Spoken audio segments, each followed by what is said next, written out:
So welcome to today's workshop brought to you by the United States Botanic Garden. My name is Libby Rhodes. I'm the Public Program Supervisor at the Garden. Before we get started, just a quick reminder that your microphones will be muted and your screens will be blocked from sharing for the duration of this program. If you have a question, please use the chat function. So if you are new to Zoom, if you hover over your screen at the very bottom in the middle, there'll be a little icon that says chat. It's got a little chat bubble next to it, like a voice bubble. Click on that and you can ask your question through that feature. I would recommend that you remain in speaker view to see the screen. That will help you a lot. And as a reminder, the program is also being recorded and will be posted on the USDG website and Mary Ellen's website for future viewing. If you attended the program last week with Mary Ellen, we are still working to get that video finalized, and that will be posted very soon. Also, if you're inclined, please feel free to share what you've made today using the hashtag USBGArt.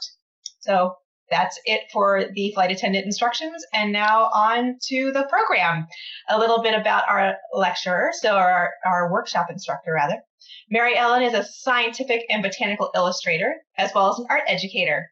A former practicing architect, she has illustrated 8 books and numerous articles for national and international journals.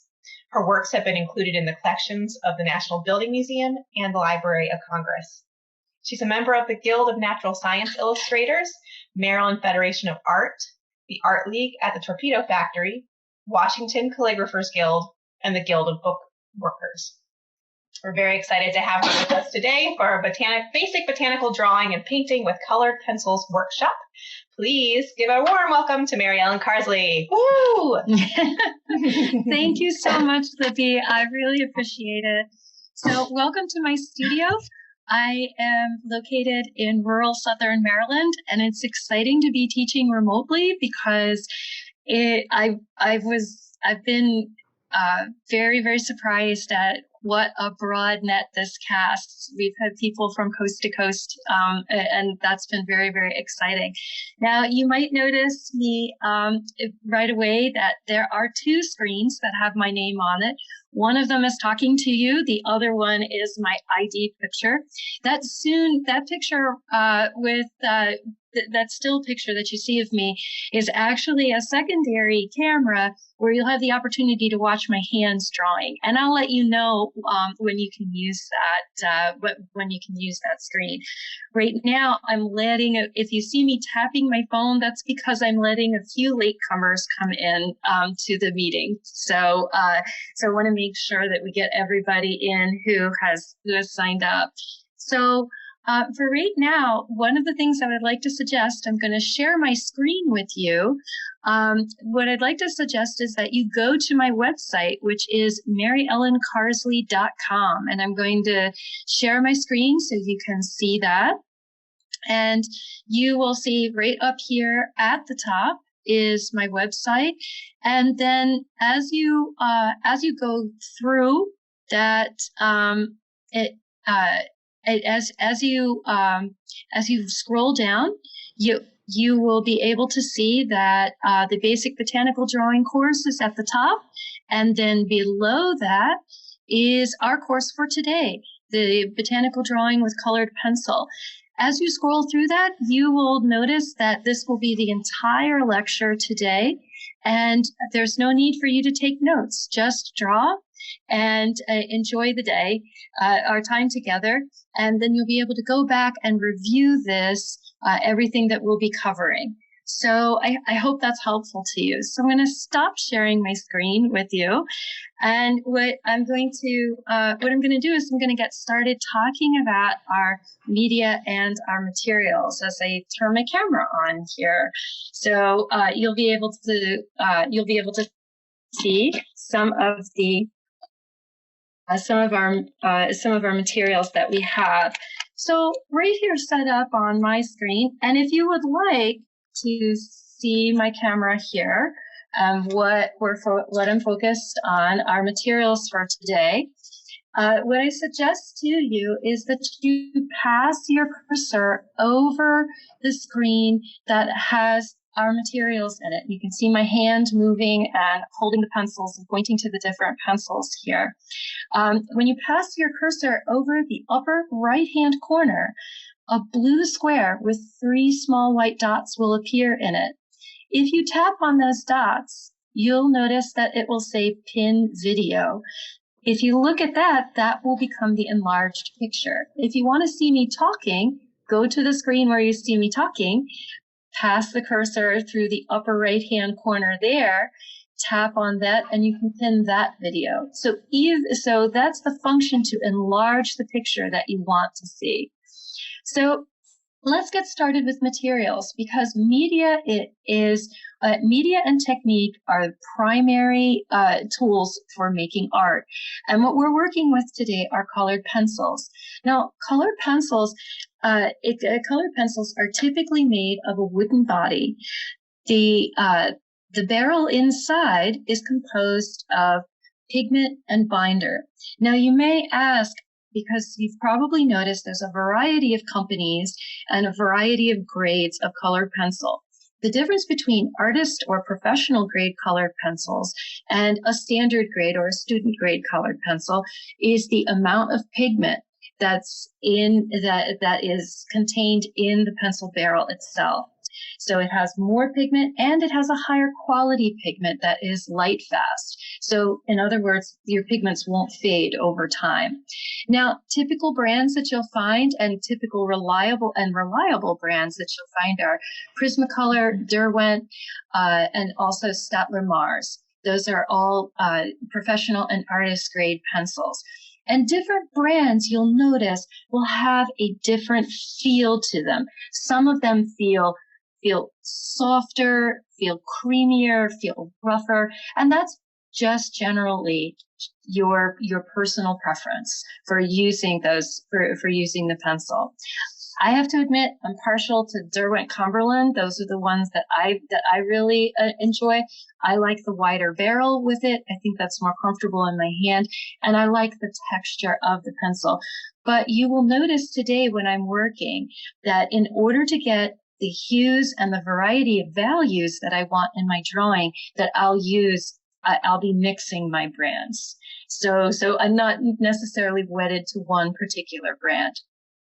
The next thing that's important to have handy is an eraser. And there's 2 kinds of erasers you're going to notice that I have here. The first one is the pink pearl eraser. And this is an eraser that's a little bit on the aggressive side. So you want to be careful with it. If you bear down, it will mar the surface of your paper. So you want to be careful with that. But it's very, very good at lifting out some color. And then for adjusting the values, that is the lightness or the darkness or the intensity of the color, very, very few things are as handy as the kneaded eraser, or sometimes called the gummy eraser. They typically come in a pack that looks like gray bubble gum wrapped in plastic. And then as you move it in your hands and it warms up, it becomes more malleable. What's very, very handy with this eraser is that you're able to use an erasing shield with it. So erasing shield is this. It's a thin piece of metal that has a series of slots cut in it and also a series of holes cut in it. This allows you to put it on top of your drawing to protect the area around where you'd like to erase, so you don't eradicate areas that you're pleased with. It also enables you to go in and do very, very tiny highlights. So it's a very handy little tool to use together. It's very nice to have a double-barreled pencil sharpener. You're going to notice that it has the small barrel as well as the large barrel, because as I mentioned, the Derwent pencils are a little bit greater in diameter than, say, the Prismacolor pencils, so it's nice to have the choice of both.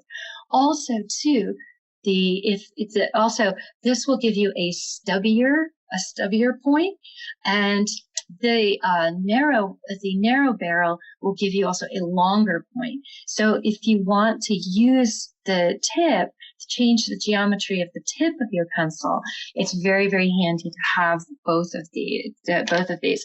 You'll notice that And this is a small point, but you'll notice that I always put my shavings into a little glass cup.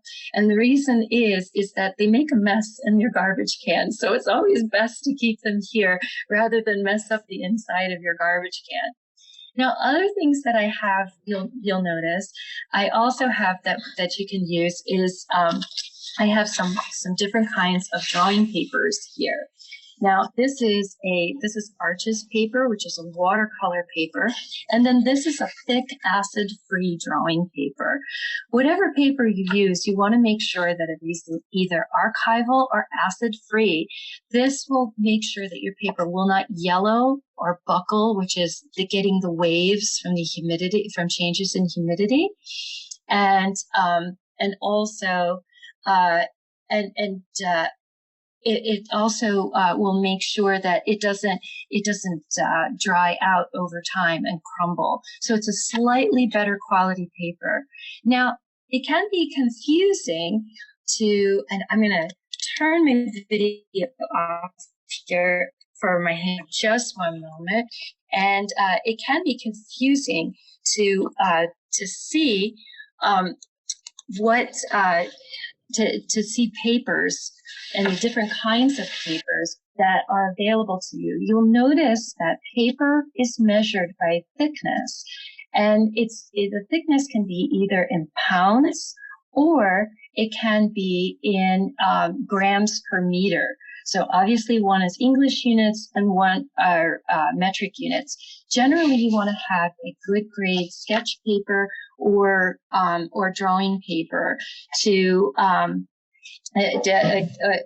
use. I'm also fond of using a hot press watercolor paper that has very, very little texture on it. So and depending on your subject, you may want to have more or less texture, something that you have to think about. So I'm going to also remind folks to mute themselves while we're in class, okay? Because it's helpful if we do that. Now, the next thing that we're going to be talking about is we're going to be talking about using about how we're going to be using our media. So that's the subject of technique. Some of you who were with me last week might recognize the drawing that I have on the page here. That was actually our sample drawing that we did last week. And I'm going to flip the scene here. You have to excuse me, I don't have a cameraman. So I'm learning how to do these things and to make sure that we get everything recorded nicely so that you have a record of it. So you might recognize our Vinca. So we will be working with a Vinca again today because I was hoping that some of the folks who were with us last week might be continuing on. So when we talk about technique with colored pencil, what's really, really important to remember is that you keep a light hand, and you are also flexible in how you hold your pencil. You can, for fine detail work, you can hold it as you do a regular pencil, okay? Or for using the tip or the broader edge of the pencil, you can change your hand position, okay, and use it from its side. You can also use a sanding block to help flatten out to get, again, nice, even. This is wonderful for doing a cross-hatching technique, for lightly building up the different layers. But the operative adjective here is lightly. If you find that you are a heavy-handed person, it's very, very important that you try to get out of the habit of setting your wrist down when you are drawing. You want to keep that wrist up. Those of you who took piano lessons, you might remember it was always wrists up, wrists up. So you want to try to remember that. Keep a nice light hand and work from the elbow and from the shoulder. This will keep you from bearing down. Now, how do you know when you've gone too far?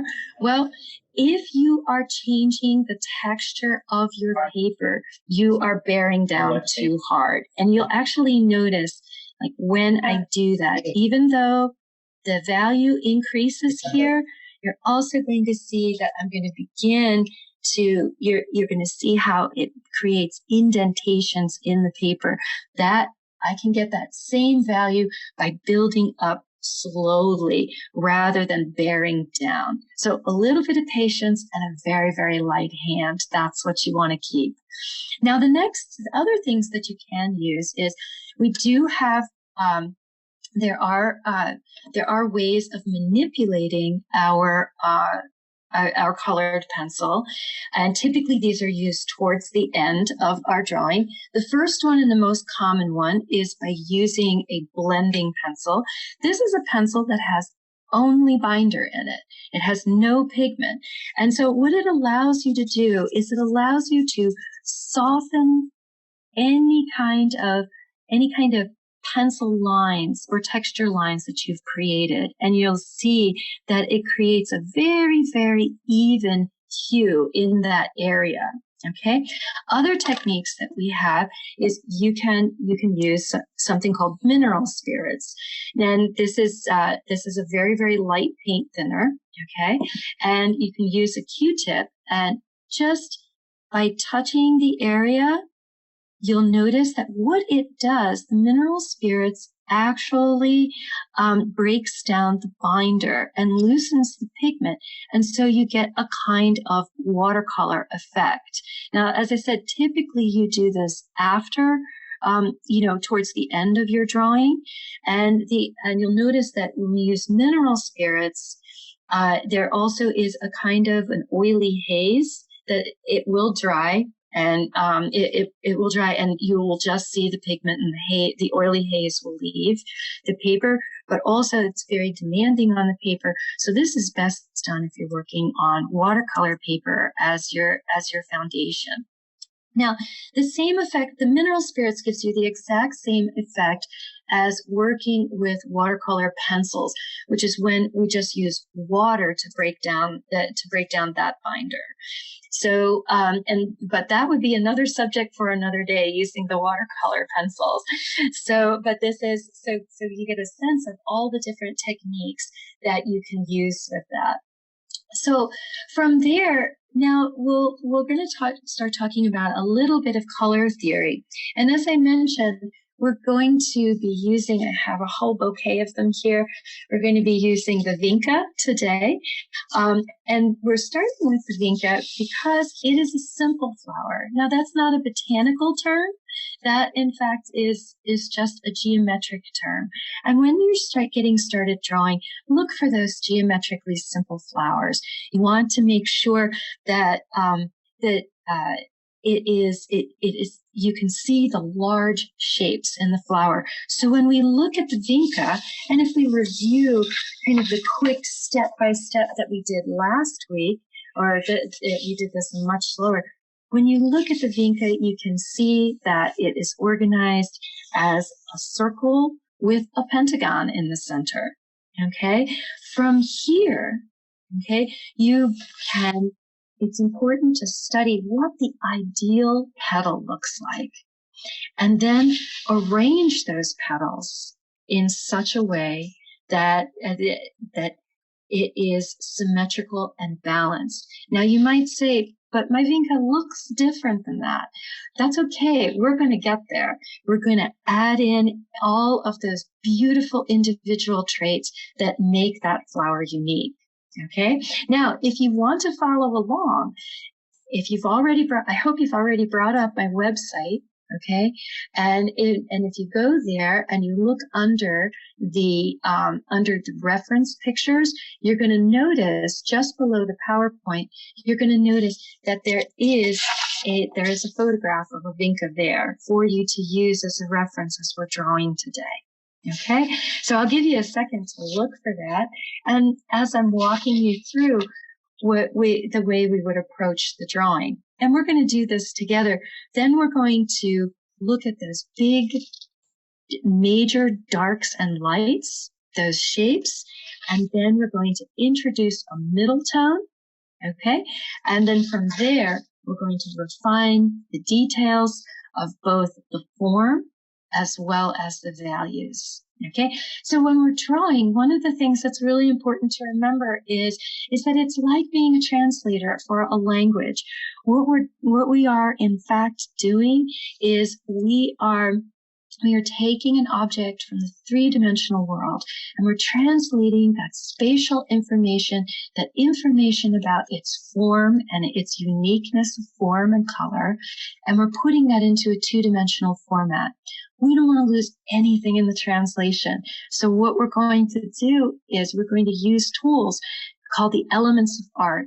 We're going to use line, value, the lightness and darkness of things, shapes, and color to help bring that to life, that three-dimensional object, bring it to life on a two-dimensional surface. So let's get started doing that. Now, when we get started working in colored pencil, one of the things that's very important is that you do not want to start with pencil. Okay, which is really, really, it seems counterintuitive, but you actually don't want to start with pencil. You want to start with your colored pencil, and you want to begin by selecting your palette. Now, when I had my tools up, you probably noticed that I already had out some handy, I already had out my greens, okay, and my purple. And I also had the contrasting colors because we never use black. It's really interesting. We don't need to use black because you always use the opposite color on the color wheel in order to darken the value. So when you look right here, here's our Vinca, and I'm actually quite fond of simply holding up the pencil to the subject to see which ones, but you're going to notice that these two, okay, look very, very close to the color of the pencil, but that's why it's important to test it, because when I test it, it turns out that this one has actually a great deal of red in it, and you can see that here. This is actually the same pencil. Okay, but you can see it's a much, much warmer purple. Our Vinca is quite cool. So we needed a violet, a true violet, okay, that had a lot more blue in it. So when we think about that, and in order to make this violet darker, we're going to add the color that's opposite it on the color wheel. We're actually going to add yellow to it. And when we blend that yellow into that violet, the violet will become a much, much darker hue. Now, you'll notice that there's a different, that I use color terms, specific color terms. So the hue of our periwinkle is in fact violet. Okay. But then there are different shades of violet, and the shades are the darker values of the same hue. The tints are when we add white or we allow the white of the paper to show through. So we have tints and we have shades. So the shades, that's our opposite color. The tints, we're adding white. Okay, so let's get started drawing. All right, so as I mentioned, I will sketch out my Vinca. I'm going to actually use my violet. And what I would get started with is my Vinca, I know, is symmetrical, okay, about a vertical axis. It's also symmetrical about a horizontal axis. I know that it's a circle, so I'm going to mark the overall height of my Vinca, and then I'm going to take that same dimension and bring it in the horizontal. Now, what I've created for myself is something very, very simple. I've created 4 points where I can draw an arc. And please notice I'm drawing extremely lightly, okay, because I'm working with the pencil, okay, with a colored pencil.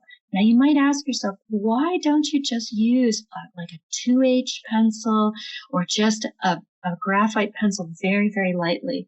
Well, that has to do with the nature of the medium. Graphite is a very, very slick medium, and it's highly, highly reflective. And the particles of pigment in the colored pencil have difficulty sticking to that graphite line. So you'll end up getting skips in your drawing. And so if you want to avoid that, you want to begin your underdrawing with with your colored pencil. Now I'm working quite quickly here. So because our time, unfortunately, today is quite limited, so I want to get us working to color pretty quickly. You're going to notice that I'm going to block in our pentagon, okay? And when I do that, the points of the pentagon, okay, are also the center of each petal that I have. So I'm going to block that in there. So now I have the center line of my petals. And again, notice I'm working very lightly. And now I'm going to start to sketch in each petal. Now, as I said, I'm working quickly.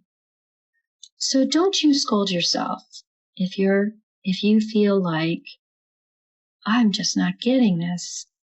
You go at your pace, okay? Because that's the pace that you need to be at. I want to make sure that you get all the good stuff today. So I'm going to work a little fast, okay? And there's my vinca right there. Now, I also like that there's a little bit of a background in here. So I'm going to bring my green in, and I'm going to sketch in just a little bit of the leaves that I see behind. Just like that. So I have a very, make sure it's up in the light so you can see that well, okay? Very, very simple. Now, some places I know I'm probably not going to use some of these construction lines here that I have in. And since I've been working very lightly, I can take some of these construction lines out. Also, too, you need not worry about them too much because by the time you get all of your color on, most of these lines are going to just blend right into your drawing. Now, you'll notice I have a big dust brush. One of the things to keep in mind is it's best to either just give a gentle breath across your drawing to get rid of any of the eraser crumbs, or to use a brush. And the reason is because all those little pigment particles, they can be problematic because they if you smear them, then they might end up in a place where you don't want them to be. Now, remember I mentioned to you that if we want to get a darker value, it's time for us to start to put the shadows in on our piece. And I mentioned to you, if I want to get a darker value on here, I can use the opposite color. And also too, one of the things that you can use is a closely related cool color. Okay, so in my purple, okay, so my purple, remember, is a secondary color on the color wheel, which means two primaries mixed to make it. So I'm mixing both red and blue to make my violet. All right. So what I'm going to do is I'm going to use a little more of the blue with the warm opposite color in order to designate where my shadows are. So I'm going to look carefully at my photograph here. I also have my subject as well. So, but I'm going to look carefully at the photograph that I took here, and I notice that there's a dark value right in this area here, here, and also up here. Actually, I need to orient it the other way. Okay, so I'm going to start to very, very lightly work in that yellow. And you're going to notice, you're going to say to yourself, I can hardly see it. And that's exactly the way you should draw that in. You do not want that yellow to be prominent at all. You're just going to gently blend that in there. Everywhere you see a shadow, and just make it the shape of the shadow. It's going to look strange. It's going to look funny. You're going to say, I don't see that there. But the great thing about color is the more you work with it, the more you'll see the components that make up the different colors. Most people think rain clouds are gray. They are not. They are purple. They are a very, very cool lavender purple. Now I have all of my dark values there. Now what I'm going to do is I'm going to take that blue that works with my purple. This is the same cool blue that made my violet. I'm going to just lightly put that over top, okay, of everywhere I put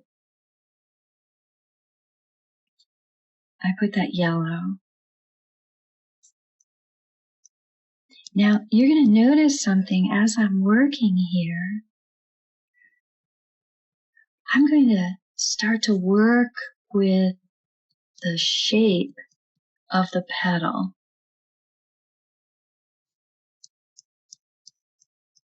I'm following the shape of that petal, and that's going to help. The color and the value are going to help reinforce that texture of the petal. Now I'm going to put have a little bit of dark value on the interior of the flower here, but I'm going to be careful because I do want to leave some of the white. There are some beautiful, beautiful whites in these petals and in the center of the flower. Now, you might say, Mary Ellen, that just looks weird to me. And so, but I'm going to leave our flower for a moment here, okay? And now what I'm going to do is I'm going to go onto our green leaves. Now, of course, the opposite of green, okay, is red. So I'm bringing in a red, okay, where I see on my leaves, I'm going to bring in where that red where I see some shadow. And again, you're going to notice I'm working very lightly, very, very lightly. And you just, it just seems completely counterintuitive, but if you keep working lightly, you're going to see how all this comes together. There's so much color around us. And we're not always in tune to seeing it. So this is the great gift of drawing, is that it helps us see the world so much better, so much more deeply. So now, let me see, I seem to have lost my green here. Oh, there we go. And now, see, this is the other reason that you want to keep it simple. You want to keep this color simple. You'll lose track of what you're doing. So now what I'm going to do is I'm actually going to put, this is what I like to refer to as the local hue on that color. The first color I said when I looked at my periwinkle is that it's violet, it's purple, okay? So I'm going to take the violet and very, very lightly, I'm going to go over the entire petal now. And the only thing I'm going to avoid are the whites. Okay, I'm going to leave the white. Those of you who've done watercolor, you know that term. That is very, very important. Every watercolor instructor will tell you that. Leave the white. And I might do a little extra over that area there. And notice I'm going with the grain that I see in the petal. Gonna work with that grain. That's gonna, and what's really wonderful about that, as you put down, gently build up those lights and darks, And if you do that in the pattern that the petal has grown, it's going to have a kind of natural appearance, a natural texture, but it's also going to have that wonderful movement, that sense of life that you really want to capture in any living thing that you're drawing. You know, it's interesting. It's flowers and all plants. They have habits. They have postures, you know, that are natural to them, and you want to bring that into your drawing if you can, and if you can almost mimic that movement, that posture while you're drawing it, it just seems to make the drawing come alive. Now, you're probably already noticing how those colors are blending together in an unexpected way. When you first do this, I remember the first time I worked with the colored pencil. I did this, and I was reading a book, as a matter of fact, that's recommended in my PowerPoint on my website. It's by Keith West, wonderful botanical illustrator. Learned so much from him, from reading his books. Never had the honor of meeting him. But I was mixing colors, and I thought, this man's a madman. This is not going to work. And it did. And I was just amazed, just absolutely amazed. And then I started seeing color differently all around me. Now, you're noticing as I'm working probably that I just keep working all the way around the flower. I do not fall in love with one itty bitty part of the flower. You want to avoid doing that, because if you have to make a change, this way you can sort of let the flower grow to all at once, all at the same time. Now, I'm going to lighten up a few things here in the center, okay, with my pencil, not my pencil, I'm sorry, my eraser there. Just lighten up that center. I think I got a little enthusiastic at one point with my values. And now I'm going to do the same thing, okay, with my green.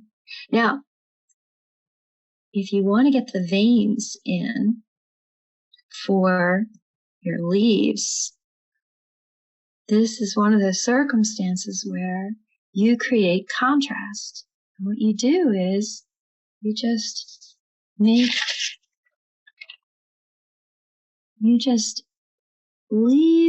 that little bit of that white shining, coming through, and then darken down around it. And you can make a hint of the vein. Because one of the things people do when you first start drawing, everybody notices the veins and they want to draw them. And that makes them dark. But on most leaves, the veins are actually a little bit lighter. So you want to try to capture that. Now you'll notice the red is gone. So is the blue and the yellow. Okay, they're all blended in there. You might see a little left, but that's okay. We've got a long time to go yet. We're going to be building up this color.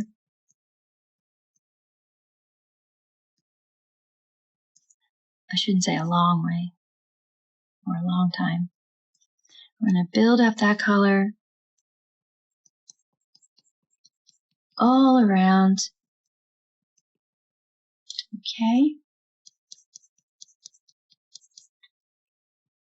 And now it's actually starting to look like a vinca that we would find in colors that we expect.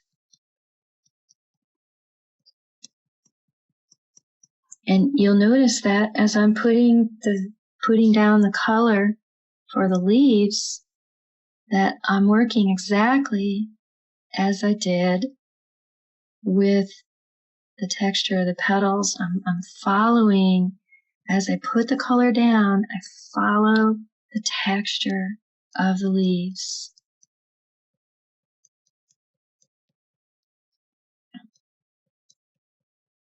You know, when you start looking at plants this closely, it's really humbling. Just all of the incredible amount of detail and beauty that's there. So there we go. Now we've got our flower here. So what we're going to do is you might be wondering about that white. Now, I'm not a big fan of leaving the white, especially in these sort of negative spaces, spaces where we don't have any petals or any leaves. So what I'm going to do is I'm going to come in with that dark blue, but I want to darken that blue way, way down. So I'm going to come in with a little bit of that red, right? We're going to make that. And see, we know this is going to work. Notice I keep repeating the same colors over and over again. Okay, so I want that background color to be very dark in this area and in this area. So I'm actually going to come in with that red in those spots. And then I'm going to come in with the deep blue, and look how it darkens down that blue. Isn't that amazing? And now we're starting to have a nice contrasting background because those beautiful bright violet leaves, they're going to look so pretty against that contrasting blue background. It's a deep value. Let me watch our time. Oh goodness, our time is growing short. So what I'm going to do here is I'm going to work on this one petal really quickly. And I'm going to show you how I'm going to do something I don't normally do. I'll indulge myself by just working very carefully on one petal here. And you can see I keep just lightly building up, lightly building up. And then once I build that up to a point that I am pleased with, what I'm going to do is, this is when, not before, I want you to think of using the blending pencil. It's like when you make a sundae, you put the little candies on top. Some people call it, my grandmother used to call them jimmies. I don't know if people call them jimmies anymore, but you put the little candies on top. You don't want too many because that makes the texture of the sundae weird and uncomfortable. You just want to touch these certain areas to blend in so that it gives that silkiness of the petal. And then you end up with something like this. And you're going to see how the grain is in here. Now, a few little secrets here.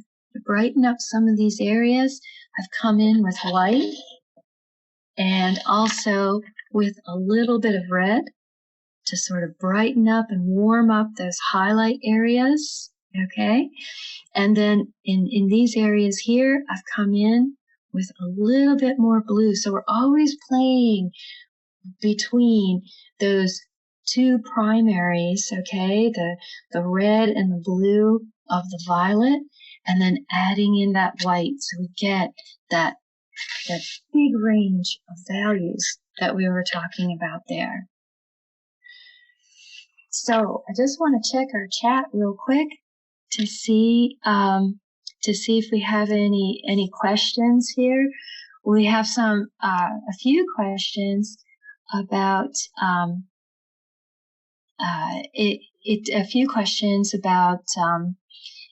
using the water-soluble pencils. Again, I recommend that you use the water-soluble pencils or the mineral spirits or your blending pencil, okay? These are all the kind of final touch techniques, okay, to give you that silkiness and that softness that in certain parts of the drawing that you'd like to get. Pencils, a box of pencils without a label, are they oil or water-based? Well, the best thing I could say is that you should experiment. Use a piece of scrap paper and see if it's the mineral spirits or if it's the water that breaks down and the binder in that pencil and gives you that soft effect like you see here. Other questions. Advice for a professional career in botanical illustration. That's lovely. One of the things I would recommend is that you become a member of the Guild of Natural Science Illustrators. I'll say that again. It's also listed on my website, the Guild of Natural Science Illustrators. When I was just getting started, that organization, which I've been a member of for longer than I care to admit, probably for over 25 years. They are a wonderfully supportive group and they also sponsor many online certificate programs and also have a wonderful blog for asking questions about education, running your business, working with clients, all of that. So I recommend the Guild of Natural Science Illustrators. And then let me see if there's any other questions that I've missed. The underlayer is a grisaille. Yes. That's interesting. The grisaille is, and that's from Catherine. You must be an oil painter, Catherine, if you know the grisaille technique. That's doing an entire monochrome and then putting the color over top. It's slightly different in colored pencils, you can see, because you're always kind of blending those colors all the way along. And but yes, the principle, the oil painting principle of grisaille is pretty much the same. So the reference material for this course will be on my website. It's going to remain there. So don't worry about it. It's not going anywhere. And yes, and someone asked about colored pencils. What I really recommend is that you buy yourself I would get maybe the 24 set for the Prismacolors. I think that's a great place to start. And Prismacolors have an affordable price point. Then you can also buy open stock for either Prismacolor or the Derwent the Derwent pencils, which are my personal favorite. And you're going to find that you'll get favorites for different colors, different brands.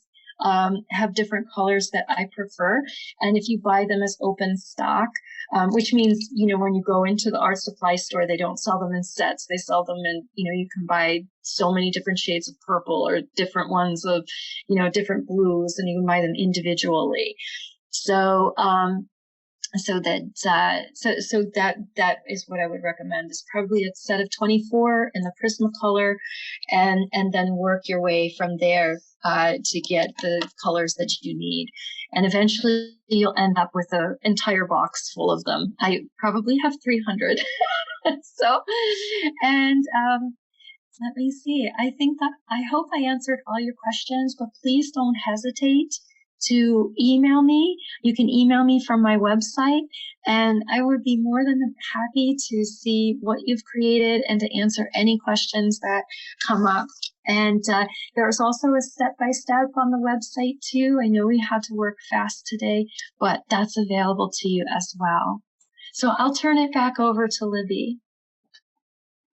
Yeah, I just want to thank everybody for joining us today. This was an excellent workshop. Thank you very much, Mary Ellen, for your time and amazing knowledge and skill. I think we all learned a lot today. So you'll get a survey from me shortly, just giving you some feedback on the course and how it went for you. And we look forward to seeing you at another online program again soon. Thank you very much.